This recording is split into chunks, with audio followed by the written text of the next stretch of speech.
Hi, ഇന്നത്തെ നമ്മുടെ topic customer statement അല്ലെങ്കിൽ partner ledger. In ഓഡോ terms partner ledger. അതിൽ തന്നെ 3 ടൈപ്പ് ഓഫ് റിപ്പോർട്ട്സാണ് നമ്മൾ നോക്കുന്നത്. ഒന്നാമത്തേത് customer statement, complete transaction including invoices, അതുപോലെ തന്നെ അവരുടെ റെസിപ്റ്റ് കാര്യങ്ങളൊക്കെ എല്ലാം വരുന്നത്.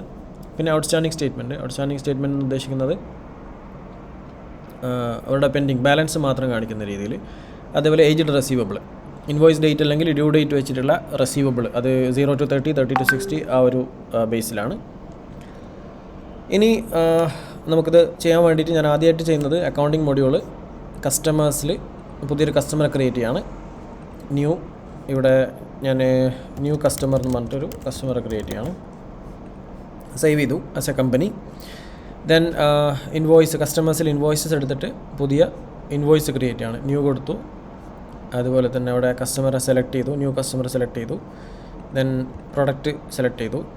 അപ്പോൾ റെൻ്റൽ ഫീ എന്ന് കൊടുത്തിട്ടുണ്ട്. ഇവിടെ 1 ക്വാണ്ടിറ്റി, പ്രൈസ് 1000 പ്ലസ് വാറ്റ്. ഞാൻ കൺഫേം ചെയ്തു. ഇതേപോലെ തന്നെ ഞാനൊരു ഡ്യൂപ്ലിക്കേറ്റ് എടുക്കുകയാണ് ഇതിൻ്റെ ഇൻവോയ്സ്. വേറൊരു ഇൻവോയ്സ് ക്രിയേറ്റ് ചെയ്തു. പ്രൈസ് ഇതിൽ 400 കൊടുത്തു. ഇപ്പോൾ 2 ഇൻവോയ്സ് ടോട്ടലി ക്രിയേറ്റ് ചെയ്തിട്ടുണ്ട്. നമ്മൾ ഇൻവോയ്സിൻ്റെ ലിസ്റ്റ് എടുത്തു കഴിഞ്ഞാൽ 2 ഇൻവോയ്സ് ഇവിടെ കാണാം. രണ്ടും പോസ്റ്റഡ് ആണ്. അതേപോലെ തന്നെ അതിൻ്റെ എമൗണ്ട് ഡ്യൂ എന്ന് പറയുന്നത് സെയിം എമൗണ്ട് തന്നെയാണ്. ഇനി ഇതിൽ ആദ്യത്തെ ഇൻവോയ്സിൽ ഒരു 200 കസ്റ്റമർ പേ ചെയ്തിട്ടുണ്ടെങ്കിൽ നമ്മളിവിടെ വന്നിട്ട് പേ കൊടുക്കും. ബാങ്ക് സെലക്ട് ചെയ്തു, ഇവിടെ 200 കൊടുത്തു. 200 ആണ് അവർ പേ ചെയ്തത്. 950 ബാലൻസ് ഉണ്ട്. അപ്പോൾ ക്രിയേറ്റ് പേയ്മെൻറ്റ് കൊടുത്തു. അപ്പോൾ ഇത് പാർഷ്യൽ പേയ്മെൻറ്റ് എന്ന് കാണിച്ചിട്ടുണ്ട്. അപ്പോൾ നമ്മളിവിടെ സ്ക്രീൻ എടുത്തു കഴിഞ്ഞാൽ 1400 ടാക്സ് എക്സ്ക്ലൂഡഡ്. അതിൽ തന്നെ ടോട്ടൽ വരുന്നത് 1610 ആണ്. അതിൽ 1410 എമൗണ്ട് ഡ്യൂ ആണ്. അപ്പോൾ ഈ ഡീറ്റെയിൽസ് നമുക്ക് ഇവിടെ കാണാൻ പറ്റും. ഇനി ഇവരുടെ സ്റ്റേറ്റ്മെൻറ്റ് എടുക്കണമെന്നുണ്ടെങ്കിൽ നമുക്ക് റിപ്പോർട്ടിങ്ങിൽ ഫസ്റ്റ് കേസ് വരുന്നതാണ് പാർട്ട്ണർ ലെഡ്ജർ എടുക്കുക. പാർട്ട്ണർ റിപ്പോർട്ട്സിൻ്റെ അണ്ടറിൽ പാർട്ട്ണർ ലെഡ്ജർ. ദെൻ ഇവിടെ അക്കൗണ്ട് എന്ന് പറയുന്നൊരു ഓപ്ഷൻ ഉണ്ട്. ഇവിടെ പോയിട്ട് പേയബിൾ ആണ് ടിക്ക് ചെയ്യുക, അതായത് റെസീവബിൾ മാത്രം ടിക്ക് ചെയ്ത് കൊടുക്കുക. അപ്പോൾ നമുക്കിവിടെ ന്യൂ കസ്റ്റമർ എന്ന് കാണാൻ പറ്റും. ആ ന്യൂ കസ്റ്റമർ ഇവിടെ ഡ്രിൽ ഡൗൺ ചെയ്ത് കഴിഞ്ഞാൽ അവർ 2 ഇൻവോയ്സ് ക്രിയേറ്റ് ചെയ്തിട്ടുണ്ട്. 2ൻ്റെ വാല്യൂ എന്ന് പറയുന്നത് 1610 ആണ്.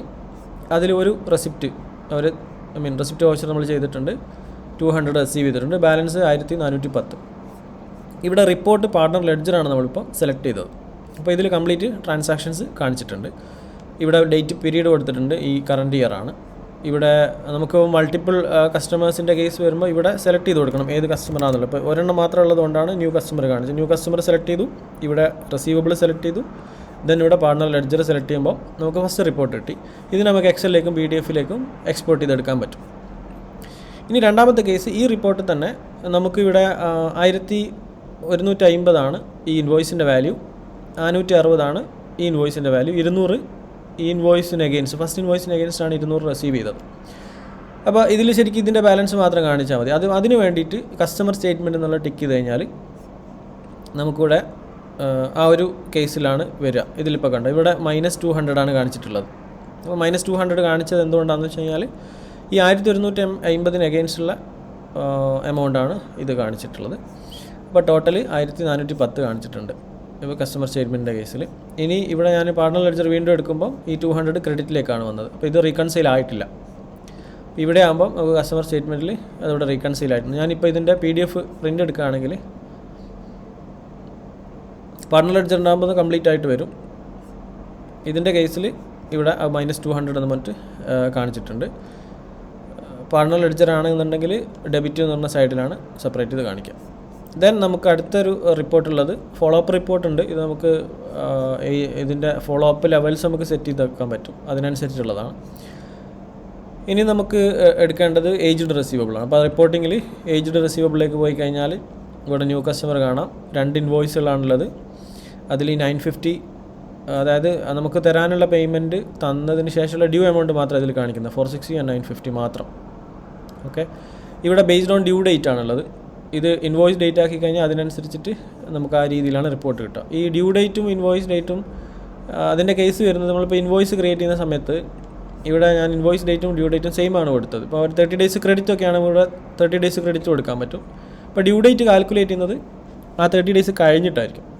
അതിൻ്റെ ബേസിലാണ് ഡ്യൂ ഡേറ്റ് വെച്ചിട്ട് കാൽക്കുലേഷൻ വരുന്നത്. ഇപ്പോൾ രണ്ടും സെയിം ഡേറ്റ് ആയതുകൊണ്ട് സെയിം റിപ്പോർട്ട് തന്നെയാണ്.